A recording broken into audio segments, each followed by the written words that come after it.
This is going to be the game number 2 of our lower bracket finals between Smart Omega and LP Eagles, having a similar composition here with in terms of laning during game number 1. But this time, I guess Smart Omega here is not going to be on the aggressive side. And yeah, both of our teams is focused on getting resources as much as possible before actually going in and participate in a skirmish fight. You can see that yung Omega, apat na members dun sa middle at a certain point. That's how they want to prioritize yung farm ng ating team. However, this is not good news at all para sa Eagles. Ryota being forced out of the lane by the Thams. At alam naman natin na Thams ay malakas talaga sa... Oh, what a nice dodge from TikTok. That is going to be a knockup from Heat right there, but there is not going to be any follow-up damage just yet. Doesn't pa lang naman siya. The blue is going to pop off when enemies are already on set. But look, here are those going to be cornered by 2 members, and that's going to be a first blood for Omega here, taking away the Luo Yi. I don't want that to happen. Sobrang dami nila binibigay kay Kenji on this Thams at this point. Aspect and Bimo almost caught one member sa may bottom lane. Sa unang level 4 ni Aspect. However, it's not enough. Wasn't enough. This time it is a different feat in comparison with game number 1. The Smart Omega is the one having at least this turtle advantage. As you can see, as the Thams are there making their way. Lapu-Lapu though, and Aspect is on the way, but the turtle will be secured by Isun. They don't necessarily have to engage in fights yet, since objectives are one of the priorities talaga ng Omega bago sila maipag-backpack. That was actually a super solid move mula sa Smart Omega. Bakit? Kasi alam nila na kumalaw yung Eagles sa may bottom lane. And siguro yung naging problem ng Eagles is they decided to move to the bottom lane instead of the top lane. Kaya naman, yung Omega nakapag-establish ng magandang formation around the turtle. And kahit ni Kenji at ni Kurtzy, the Claude, the Hadjizi, the Yisun Shin, alam nila na nasa bottom lane ni most of the members of the Eagles at nag-initiate din naman si Bimo dun sa may mid. Kaya free pass sila dun sa pag-take ng turtle, and that's a lot of gold in their favor.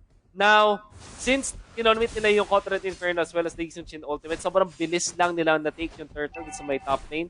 Na that's also alleviated some pressure dun sa Claude. In fact, Kurtzy farming well. Alam mo na maganda yung resulta sa isang Claude kapag 3 minutes ay level 5 na siya. Yes. Tapos nakakapag-clear na siya ng wave using the Blazing Duet is so comfortable ngayon. And sobrang kabaliktaran yung nangyayari sa game number 2 ng Omega. In comparison with game number 1, this time around, Smart Omega is the one taking the case. By that, we mean that, taking advantage of lesser people and LPE out to the turtle side kanina, as you mentioned. And of course, this one, sila not necessarily going in aggressively. Hinihintay nila na pumasok yung LPE. That's the time they will go for that counter engage. And tinan mo to, both of the teams already eyeing out for the second turtle. LPE does not want to repeat what happened during the first turtle take. Ayaw na nila this time pabayaan yung turtle kasi nakita naman nila kung gaano kalamang ang mangyayari if all of these turtle takes is gonna be in the hands of Smart Omega right now. So ngayon, tama ang ginagawa nila dito, not being too overextending then as well. The turtle is spawned, Cho and the Claude is in the vicinity as well as Yisun Shin and the Veil, which probably will take advantage of this again in terms of numbers. Very early second turtle as we can see. 4 minutes, 17 seconds. At capitalize yata ito ng Eagles, but they actually fight this, Oh, they will be. Look at this. The ult coming in from the East is gonna be Brave the Dragon. Gagamitin dito kay Aspect. It's a nice priority target, but the Heart will be taking down the Cho here in return. So, but the turtle still secured for Yisun Shin. So, basically, that's a good trade, but in terms of objectives, Omega had the upper hand. So, it was worth it. I think worth it para na death para kay Heath. It allowed Hadjizi to be farmed. I mean, obviously, you don't want to give free gold to your opponents, pero yung fact na yung turtle ay napunta sa Omega, particularly sa jungler ng Smart Omega, which is the Yisun Shin, 100% sure that Omega are happy with this trade, and Kurtzy will be able to defend bottom lane. And I'm sure na Heath ay naghanap ng angulo. Bimo is going into that tower there, but Saman just to say, but look at the damage that was inflicted onto Ard's Veil, though will be taking down the Luo Yi, and they are gonna go aggressively this time. BMI gagamitin dito as Kurtzy low on health, but still manages to dash away. So Bimo was knocked up Let's see, Heat is on the chase. Hahabulin niya ba si B Mamito? Actually, no. Just gonna go for the torch instead. Or Jake the dog could work as well. Alright, 4 members of SMO is already inside here. But Lapu-Lapu will be taking that tower onto the top side. But the trade onto bottom is just surreal here for Omega as they take a kill and a turret. Oh, sobrang ganda para sa Omega. Yung bottom lane nung nakakuha nga sila ng magandang alley-oop coming out with the Way of the Dragon. Comboed it up with the set of the Veil. Kasi yung skill ni Veil, it takes a lot of time bago siya mag-accumulate. Pero pag tumama siya, sobrang sakit. Nakita mo naman yung damage ng arms. And then, meron siyang magic worship ngayon, which also allowed him to deal extra damage over time. At natunaw din talaga si Louis. Now, they also were aggressive. Again, with a nice positioning. Nakaharap naman ng bonus skill para dun sa Yisun Shin. And all they had to do was to always force this King's Calling. Ito yung number one weakness ng Lin Sitar. Kapag hindi mo nagamit yung ultimate para makakuha ng kill or at least na-force out siya ng kalaban mo, this is useless. Sobrang anchor ng Min Sitar kapag hindi tama yung pagkaagamit mo. And I would say that Timo might not be as experienced with this hero. Kasi nga naman, hindi natin madalas na nakikita. Uy! Look at that, the follow the Kitibang away to travel on to Ryota was able to escape Oh, the wow. Harry having that kill taking so off the board. Let's see get the turtle here. So the other that Roger, that's a double kill for the Harry here, abusing the position of the Sport Omega here and the low health as well. And the trade is gonna happen though, as Houston and Vale will be taking a true casualty them for the side of Eagle. So this is good. May certain amount of trade that Jake the Dog has, but the fact that Smart Omega still has the control over the map is still viable for them. Napakagandang ginawa sana ng Eagles. Particularly Jake the Dog dancing over Smart Omega unchecked. Napakaganda ng timing niya at napakayaman na rin niya ngayon. Well, technically speaking, hindi siya ganun kayaman but meron nga kasi siyang mystery shop. As we can see now, as Jake the Dog managed to hold his ground. Alam niya kasing wala makapigil sa kanya once the Way of the Dragon is already out. Since ginamit na ng Smart Omega yon ng mas maaga, alam niya na free dancing na nga siya. However, natalo pa rin sila sa clash na yon just because of the trade-off that SMO did. I mean, maganda yung ginawa ni Jake the Dog but it wasn't enough. But they kind of need more. If Eagles still want to force the game number 3, they have to do something like that once again. Yung pagkakaroon ng positive trade. Kaya nga lang, Smart Omega, hindi, ito yung klase ng team na kapag ginawa mo sa kanila yun first time ay magagawa mo ulit. Hindi na magagawa ulit. Kasi sila naman ang gagawa ng sa'yo. Which is what we see right now. Since Smart Omega is the one being aggressive for this time around. And naman, they're really taking their time killing off Kenji here and just go in and taking down Jake. So again, this is going to be a good push now for Omega since the numbers are in their favor. Magta-tower hug si Aztec and Ryota here but mahuli lang sila dito. That could be another casualty for them. So this is a nice call for Omega to just disengage and you know what, let's just wait since the Lord is going to be spawned right here and that is one of the priority right now.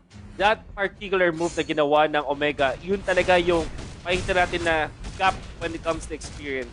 Jake the Dog is a marvelous player. Siya siyang napakalupit na player and he knows his limits. Pero sobrang minama siya ng Smart Omega. Nakita mo yung ginawa ni Kenji. Talagang nag-stay siya dun.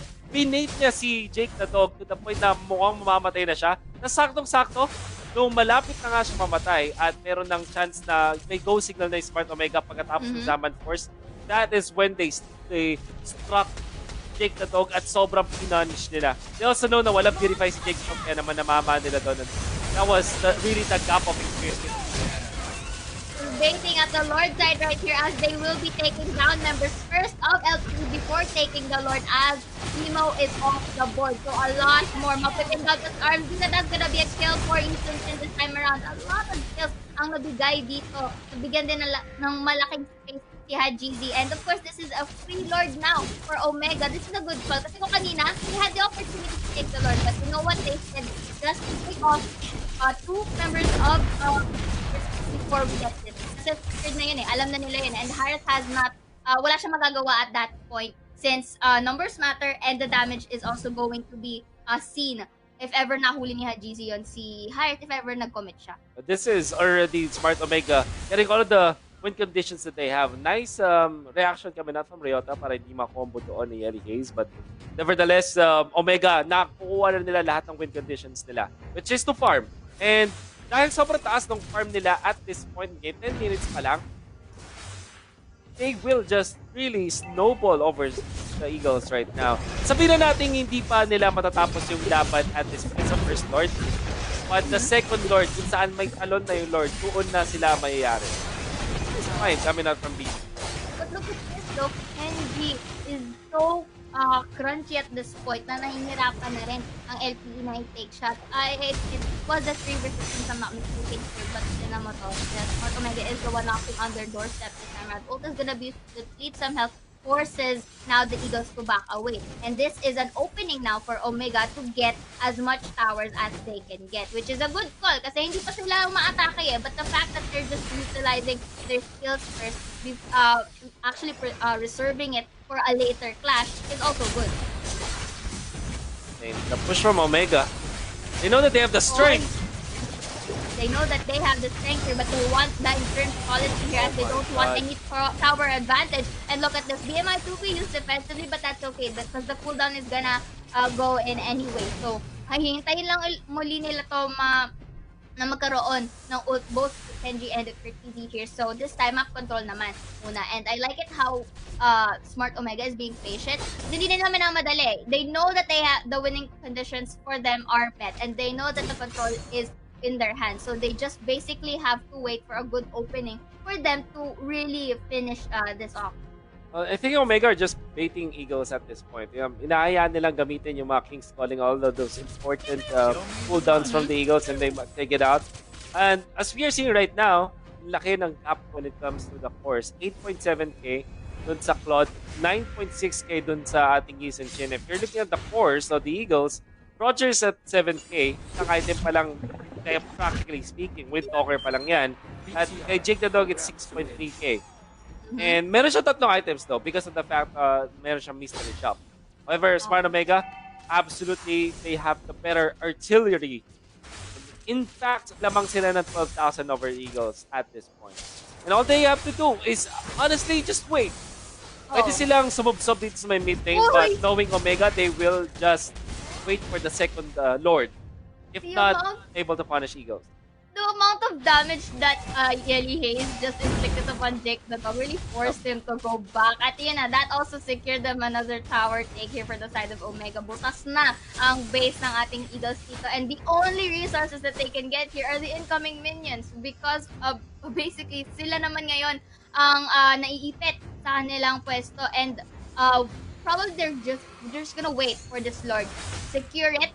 And go for that split push. Kasi the more, they would want to really abuse that fact here. And yun nga, gaya na sabi mo, hinihintay lang talaga nila na mabait out ang mga members ng Eagles dito in using their skills. Kasi the ones that they are able to, at sila hindi pa sila nakakagamit ng skills ng kanila, that is just an easy entry for them.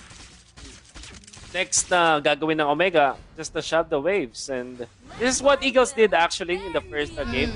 Oh, this is massive. Where are they going? Wala nga na sila nahuli, sayang.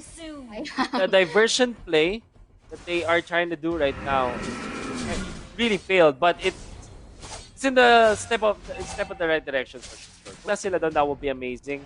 But Smart Omega, them being a team na marunong team at GUI, alam nila yung mga pwedeng gawin dito na LPE, BMO, and Aspect. This is bad! Oh no, Vivo was knocked out by there, and of course, looking at this, though, was able to survive with a low brink of health. So now they were able to secure the Lord, and they're just gonna wait for it. Actually, mukhang di na nga nila hintayin dito at this point. They're taking down the turret, the tower below, and then just go in for any potential stakes that Eagles can happen. And yeah, you did mention that diversion could have worked well if may nahuli sila. But look at this knock-up once more. Again, by the Cho, just backs away, waiting for the Lord. They are waiting for the Lord here to secure this base. Are forced to use the flicker. This is bad Eagles. Ang dami na burn na kanilang mga ultimates. Oh, we have the dragon here, and that's gonna be a kill for the usage kit. But this is waiting for Easy though. Will be having that turret damage, and hiwalay sila dito, but the Claw is gonna get a double kill here, and it looks like this is gonna be a game for Smart Omega as they will be controlling this one. And game number 2 goes to Smart Omega